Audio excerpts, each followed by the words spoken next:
أملاك أبراهام ونبي موسى أملاك أبراهام ونبي موسى أجاست عالم قدست سلاسي تمسكنوا تمسكنوا تمسكنوا تبل على نفسي بوداسي أملاك أبراهام ونبي موسى أملاك أبراهام ونبي موسى أجاست عالم قدست سلاسي تمسكنوا تمسكنوا تمسكنوا تبل على نفسي بوداسي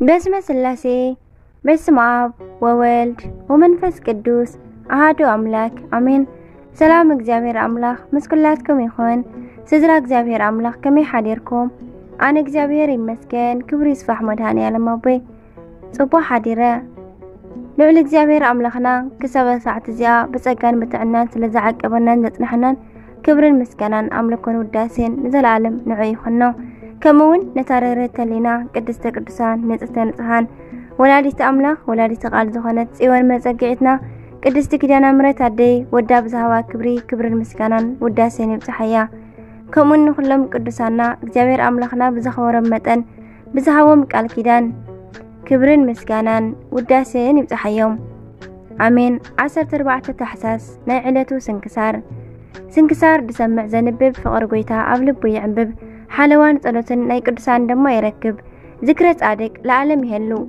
ذكر ناي صادق نعالم يزنبر نقدسان تمحصنو كاب كل خفء زبلا كدحنو آمين لما عنتكو أبونا أرقاو صحي ورحاو بعالميو أبونا أرقاو صحي أبتخدوهم يمرحكم بدحريكم يكتلكم بيمانة أقامكم يدقفكم اتسرحوا بقال كدانم يبركت لكم عب سدت لكم دما كافتنان كل خفوء نجرن يسوركم سدتكم محصيرهم مسدرا بيتكم من أحواتكم من اتراخبوا لجيزن زمن يمسؤلكم بزعلت أبونا جبر كريستوس مرعوي أون ورحاوي بعالم يبركة مراديتهم مسكلاتنا يكون استقلسن السوارخن معلتي يكبرلنا تحساس 14 እንኳዕና ብዕለተ ብርሃን ዓቢናይ ዓቢ ሰማዕት ቅዱስ መርምህና ምን ቅድስቲነ ሳሒትን ዓመታዊ በዓል በሰላም አብጽሐና አሜን።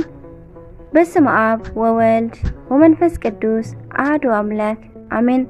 ሰማዕት አባ አሞኒዮስ ጨካን አርያኖስ ናይ ክርስቲያን ደም ከማይ እንዳፍሰሰ ናብ ሃገር እስና ኣብ ዝበጽሐ ጊዜ ብዙሓት ሰባት ተኣኪቦም ኣብ ትሕቲ ናይ ኣባ ኣሞኒዮስ ተቐሚጦም ሃይማኖት ክመሃሩ ረኸቦም እሞ ሒዙ ቀተሎም። ንኣባ ኣሞኒዮስ ግን ኣሲሩ ወሲዱ ንጣዖታቱ ምእንቲ ክሰግዱን ክስውኡን ኣዘዞም።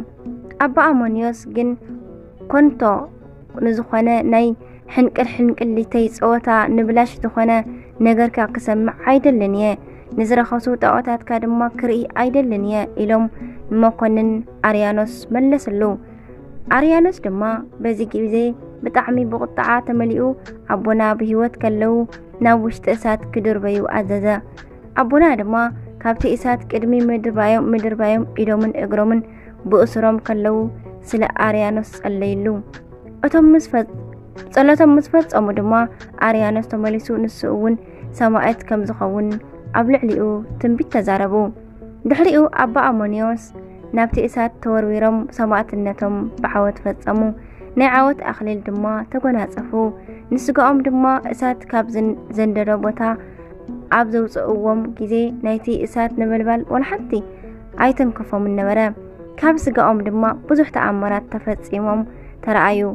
ብናይ ኣባ አሞኒዮስ ትንቢት መሰረት ድማ ጨካን መኮንን አርያኖስ ኣብ መወዳእታ ዘመኑ ብጎይታና ኣሚኑ ሰማዕት ኮይኑ ብኽብሪ ዓሪፉ ናይ ሰማዕትነት ኣኽሊል ተቐበለ።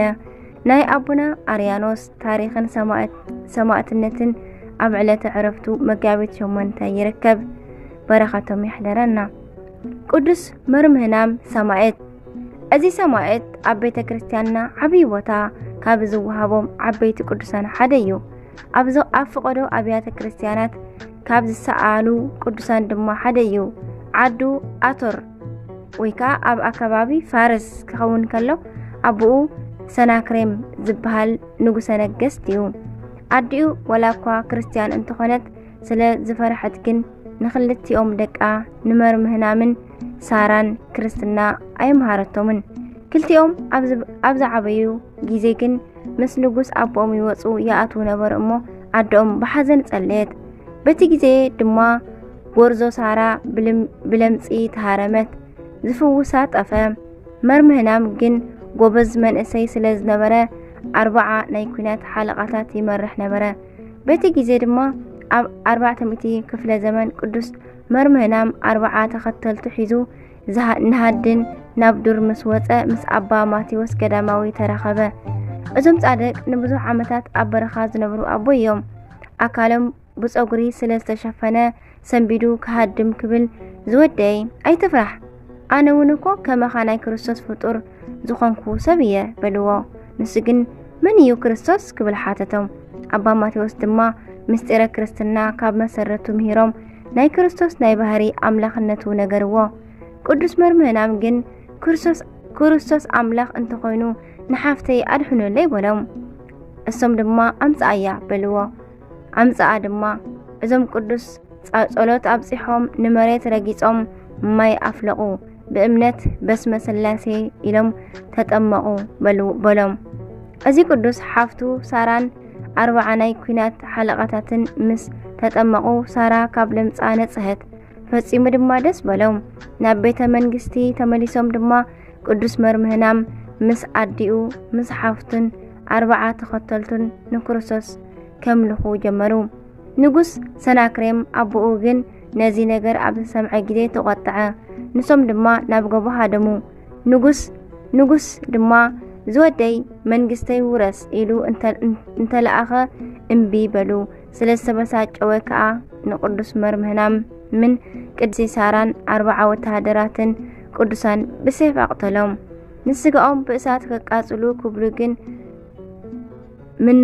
ምንዋጽ ኮይኑ ብዙሕ አረማውያን ሞቱ። ንጉስ ድማ ዓቢዱ እንስሳ እርያ ሓሰማ ኮነ። ኣብቲ ግዜ ኣባ ማቴዎስ ካብ በረኻ ወፂኦም ንንጉስ ሰናክሬም ፈወስዎ።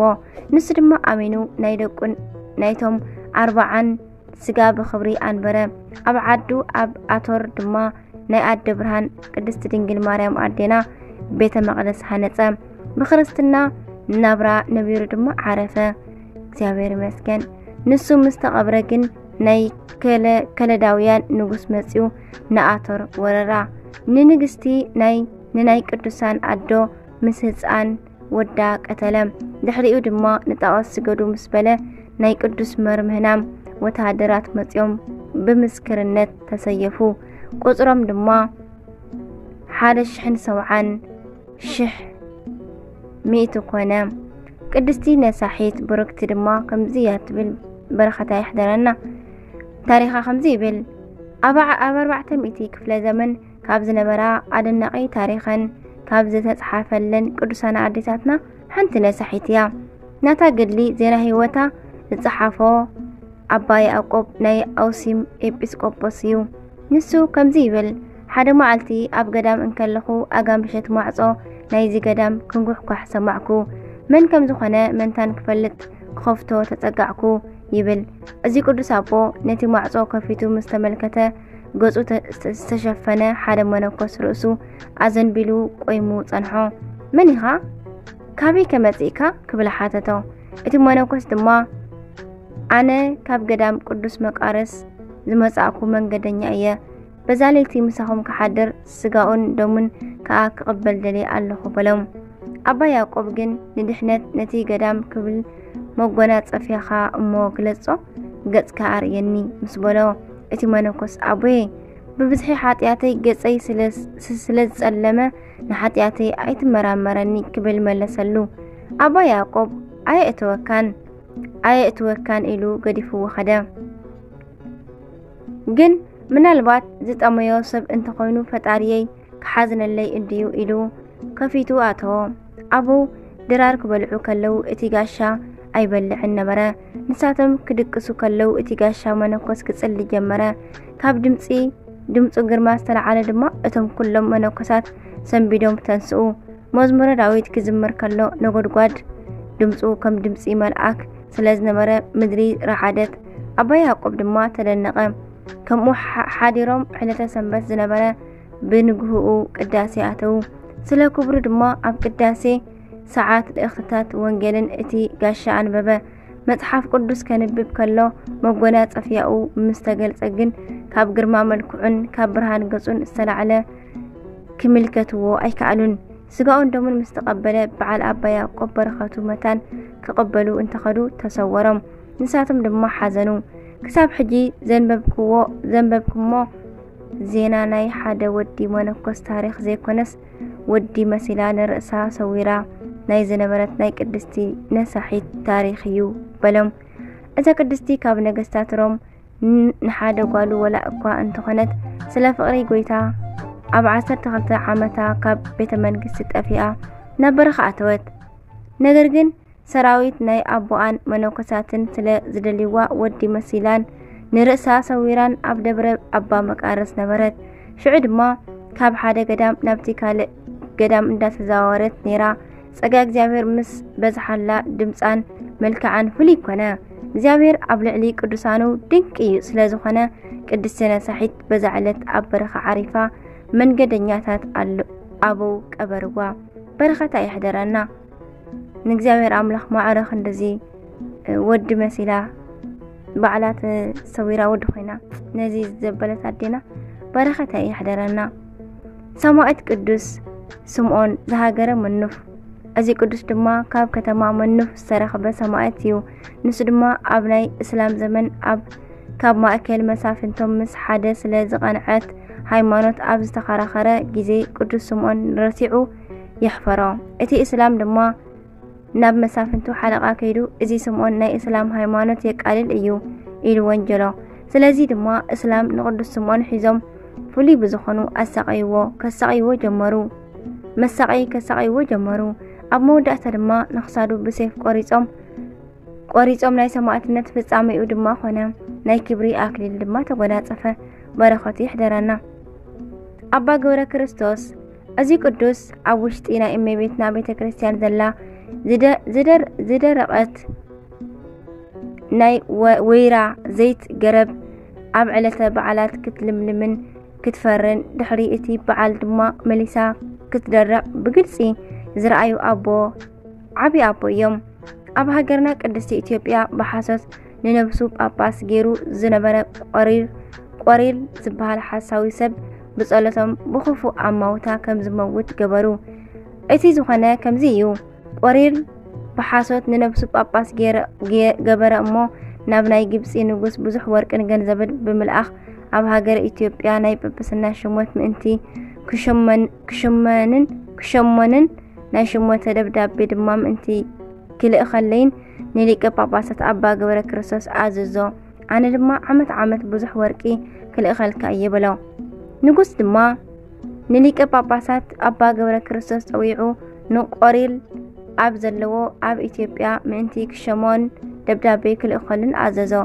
ኣባ ገብረ ክርስቶስ ድማ ንሱ ናብዚ እንተዘይ ቀሪቡ እዚ ነገር ክኸውን ኣይክእልን እዩ ኢሎም ንንጉስ መለስሉ። ንጉስ ድማ ከም ዝተኣዘዝካዮ ግበር ብምባል ምስ ኣዘዞም ኣቦና ድማ ከም ፍቃድካ ይኹን ኢሎሞ ወፁ። በዚ ጊዜ ድማ ንኩሎም ኤጲስቆጶሳት ኣኪቦም እቲ ንጉስ ዝኣዘዞም ነጊሮም ካብ ናይ ሓሳዊ ቆሪል ተንኮል ምእንቲ ከድሕኖም ብሓድነት ናብ ጎይታናን ኣምላኽናን ኢየሱስ ክርስቶስ ብምጽላይ ማለዱ። በተን ወርሓት ድማ ቆሪል ተሲኡ ብዙሕ ወርቂ ሒዙ ካብ ሃገርና ኢትዮጵያ ክሃድም ዳህላክ በጽሐ። ዳህላክ ማለት ምድሪ ኤርትራ ማለት እዩ። ናይ ዳህላክ ንጉስ ድማ ሒዙ ነቲ ወርቅን ገንዘብን ኩሉ ወረሶ። ንዕኡ ድማ ኣሲሩ ናብ ግብፂ ለኣኾ። ናይ ግብፂ ንጉስ ድማ 6 ወርሒ ምስ ኣሰሮ ብሰይፍ ቆረጾ።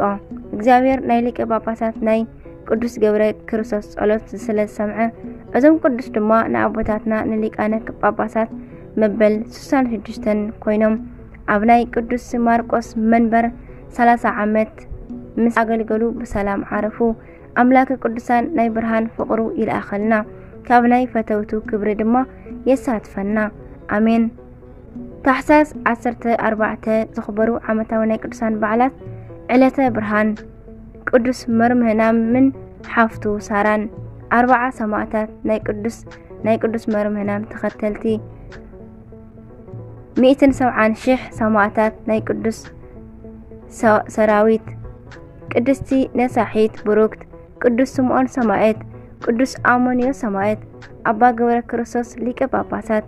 ወርሓዊ በዓላት ድማ አቡነ አረጋዊ ዘሚካኤል ፀሓይ አባ ስምዖን ገዳማዊ አባ ዮሐንስ ጻድቅ ቅዱስ ፊልጶስ ሐዋርያ ካብ 72 አርድእቲ ቅዱስ ገብረ ክርስቶስ መርዓዊ ቅዱስ ሙሴ መርዓዊ አሜን። በረኸቶም ይሕደረና ወርሓዊ ዓመታዊ ተዘኪሮም ተሓሲቦም ኩሎም ዝውዕሉ ቅዱሳን አቦታትና አዴታትና በረኸቶም ይሕደረና አሜን። ስንክሳር ድሰምዕ ዘንብብ ፍቅሪ ጎይታ ኣብ ልቡ ይዕብብ ሓለዋን ጸሎትን ናይ ቅዱሳን ድማ ይረክብ ذكر ጻድቅ ለዓለም ይሄሉ ዝኽርነ ጻድቅ ንዓለም ይዝነብር አሜን። ዝወደቀ ዝነጠበ ቃል ኮነ ዜማ በአፈ ቅዱሳን ትጓሃን መላእክት ታረመልኝ አሜን። ወስብሐት ለእግዚአብሔር ወለወላዲቱ ድንግል ወለመስቀሉ ክቡር አሜን አሜን ለይኩን።